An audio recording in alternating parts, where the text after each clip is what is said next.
Salut les bouseux! Aujourd'hui, on va encore aborder des sujets complexes, à savoir les similitudes entre des concepts de droite, la repentance et l'ethnomasochisme, et un concept de gauche radicale, l'oppression intériorisée. Et on va démontrer que les gens de droite n'ont pas de recul sur leurs théories politiques, qu'ils ne sont pas cohérents, car c'est une tradition du Bouzeux Magazine et c'est très important de respecter les traditions. L'oppression intériorisée, parfois dite internalisée ou d'autres variantes, c'est quand une personne accepte plus ou moins consciemment un système de domination sociale et le justifie car elle a intégré ces mécanismes, en dépit du fait qu'elle en soit victime. Un noir qui trouve qu'il y aurait moins de racisme si les noirs faisaient plus d'efforts pour s'intégrer, une mère qui dit à sa fille que s'habiller comme ça c'est un appel au viol, ou un ouvrier qui trouve que Macron fait du bon boulot, tout ça c'est du registre de l'oppression intériorisée. L'oppression intériorisée est donc une aliénation sociale qui étouffe la conscience de classe, pour reprendre les termes de Karl Marx et caresser dans le sens du poil de la chapka mon public de pourriture communiste. L'oppression intériorisée est donc particulièrement nocive, en particulier pour les personnes qui la subissent, mais aussi pour leur entourage dans certains cas, et systématiquement pour les gens qui luttent contre les dominations sociales. En effet, dans la pratique, une seule femme trouvant que les hommes ont la liberté d'importuner sera plus écoutée que 50 femmes disant le contraire. Une personne noire trouvant qu'il n'y a pas de racisme en France sera plus écoutée que toutes les associations et collectifs antiracistes. Un homosexuel trouvant que la marche des fiertés est une honte sera bien plus mise en avant que tous les gens qui y participent. En effet, aller dans le sens d'une domination sociale est une position bien plus facile à tenir que l'inverse, c'est se mettre dans le camp des dominants. Si on peut s'énerver d'un tel comportement, surtout si on est concerné, et dans ce cas-là, je ne vous jette pas la pierre, il ne faut pas oublier qu'il s'agit de la conséquence d'un conditionnement social que nous subissons tous, en plus d'être un moyen de survie. Une femme qui, par exemple, juge négativement la sexualité libre d'autres femmes sera plus acceptée par les hommes et risquera moins d'être réprimée. Évidemment, les gens qui s'opposent aux luttes contre les dominations sociales n'acceptent pas cet état des lieux qui remet en question la pertinence de leur ami noir, femme ou homosexuel, qui est d'accord avec eux. Comment un noir pourrait tenir un propos raciste? Une femme ne peut pas être misogyne. Pourtant, ils acceptent l'idée que l'oppression intériorisée est possible sans même s'en rendre compte. Mais eux, ils appellent ça différemment. C'est la repentance et sa variante raciste, l'ethnomasochisme.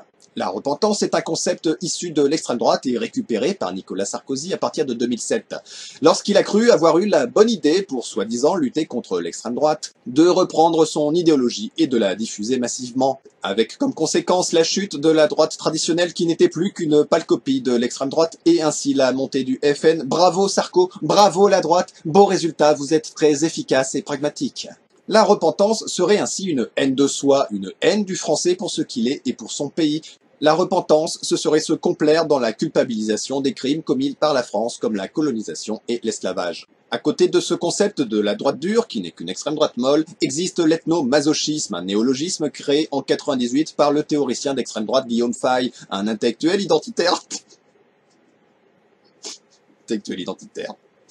Bon, bref, reprenons. Donc ce type nous explique à travers ça que le peuple blanc est menacé, que l'ethnomasochisme c'est se complaire dans la culpabilisation et accepter l'immigration massive qui menace notre civilisation, etc., etc. Bon, c'est un nazi, quoi. L'ethnomasochisme est donc la version raciste de la repentance. En effet, là où la repentance concerne l'identité française, l'ethnomasochisme concerne l'identité raciale blanche. Maintenant, à partir de tout cela, qu'est-ce qu'on peut constater? Vue de nez, repentance et ethnomasochisme d'un côté, oppression intériorisée de l'autre, ces deux concepts sont similaires si on les réduit à leur plus simple appareil, la haine de son identité. Pourtant, la droite réfute par principe qu'une femme, par exemple, puisse être sexiste sur le prétexte qu'elle est une femme. Alors qu'ils acceptent l'idée qu'un Français se déteste parce que Français, ou qu'un Blanc se déteste parce que Blanc, en refusant un principe qu'ils acceptent ailleurs, ils sont donc incohérents. Précisons toutefois que si la droite reconnaît qu'une femme puisse être sexiste, c'est uniquement pour dire que tout le monde l'est, et ainsi nier la domination masculine. L'idée est d'ailleurs la même pour les discours islamophobes. Certains n'ont pas de problème à dire que les femmes voilées sont des soumises trop connes pour s'en rendre compte, ce qui est un peu le principe d'une oppression intériorisée. Les islamophobes penseraient-ils donc comme des bobos gauchistes chevaliers blancs social justice warrior, mais uniquement pour faire chier les musulmanes. Quoi qu'il en soit, à l'inverse, peut-être que la gauche radicale n'est pas elle-même cohérente d'accepter que l'oppression intériorisée existe et de refuser la pertinence de la repentance. Eh bien non, car nous, à gauche, on a raison, et je vais vous le démontrer avec deux arguments. Tout d'abord, la repentance, tout comme l'ethnomasochisme, ne peuvent être que factuellement faux, car ils reposent sur un mensonge ou, au minimum, une interprétation fallacieuse de la réalité. En effet, ces deux théories partent du principe que le français ou le blanc serait culpabilisé par des militants politiques, que ces derniers rendraient responsable, coupable le français ou le blanc des crimes de leurs ancêtres. Ce qui est absurde, personne ne dit ça. On ne peut être responsable de ce qu'on n'a pas connu, c'est évident. Il s'agit ainsi d'une déformation de la réalité, une déformation des revendications, un homme de paille consistant à prêter à ses interlocuteurs une position qui défie l'évidence afin de la rejeter plus facilement. En effet, ce qui est dit par les militants politiques antiracistes caricaturés par la droite, c'est de prendre conscience des conséquences. Car si on n'est pas responsable d'une action passée, on peut être responsable des conséquences présentes.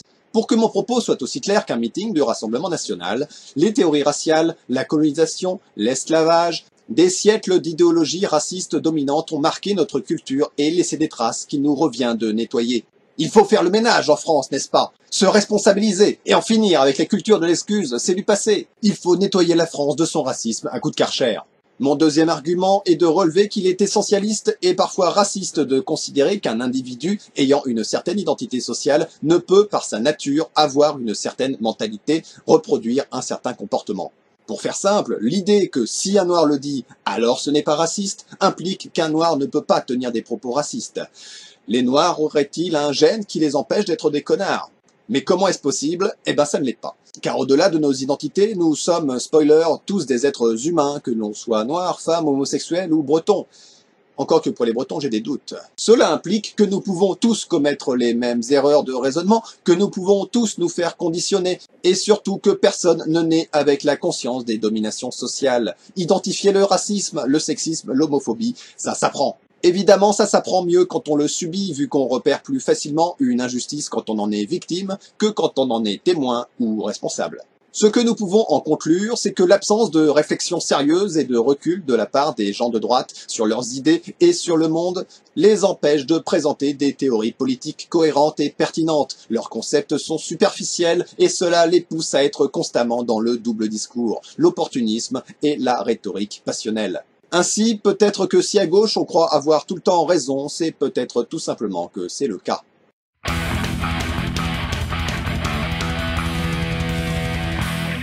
Et nous passons à la deuxième partie de notre émission pour prendre un appel. Allô? Ouais, j'ai tenu que 20 secondes et ça m'a suffi, hein, enculé. L'éjaculation précoce, ça se soigne. On va prendre un autre appel. Allô? Oui, allô, c'est Monsieur Panzani. Ah, bonjour, ça faisait longtemps. L'ethnomasochisme, c'est pas des conneries. Vous-même, vous détestez les blancs. Ah, mais non, je ne déteste pas les blancs, je déteste le racisme. J'y peux rien si la plupart des racistes sont blancs. Vous dites vous-même qu'on peut être noir et raciste envers les noirs. C'est qu'il doit y avoir une bonne raison, si même les noirs sont d'accord. Ha! Mais si des blancs sont d'accord avec des antiracistes, c'est qu'il doit y avoir une bonne raison. Oui, c'est parce que vous êtes des cucs. Oh, des cucks. Monsieur Panzani, vous devriez arrêter de prendre exemple sur les nationalistes de Twitter. Vous dites ça parce que je vous ai mis en place.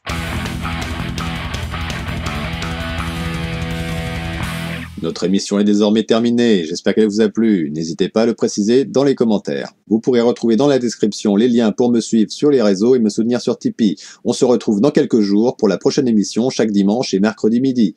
Allez, salut les bouseux!